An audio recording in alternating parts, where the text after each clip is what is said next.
6월 8일 기사입니다. North Korea building case for further provocation. Experts. Pyongyang ratcheting up threats against Seoul in the last few days, halting the inter-Korean liaison office and scrapping a military agreement could be a prelude to military provocations, experts here said Sunday. The North lashed out with a series of threats from Thursday in retaliation against Seoul's failure to prevent defector-run civic groups from sending anti-North Korean leaflets across the border. On Sunday, the North state newspaper Rodong Shinmun carried pages of reports blasting Seoul's leaflet campaign, calling the defectors mongrel dogs and human scum who insulted the dignity of North Korea's supreme leadership and its citizens. Kim Yo-jong, North Korean leader Kim Jong-un's powerful sister, is at the center of the North's attacks against the South. She had warned of a number of measures, including shuttering a liaison office and permanent closure of a suspended joint factory park in the border town of Kaesong, both of which are symbols of detente between the two countries and scrapping the 2018 cross-border military agreement. On Friday, the United Front Department, which handles inter-Korean affairs, said the North will shut down the liaison office first and hinted at the other mentioned measures to follow to punish Seoul. Tae Young-ho, a defector turned lawmaker in Seoul, analyzed that Kim's statement serves as a way to cement the grip within North Korea as well as a prelude to unveiling new strategic weapons or further provocations in the future.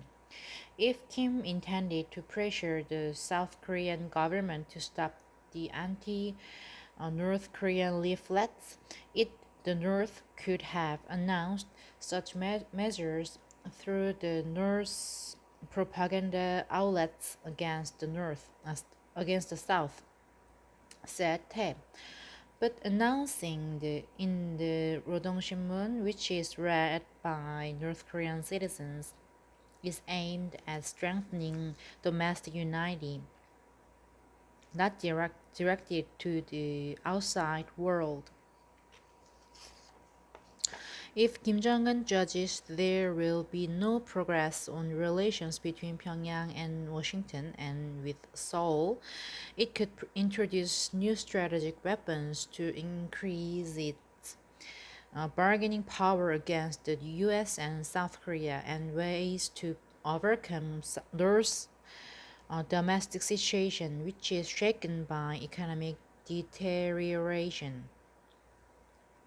Starting with a threat to close down the liaison office, the North could conduct further military provocations, such as opening the artillery gun ports near the maritime border in the West Sea, adding tension in the northern limit line.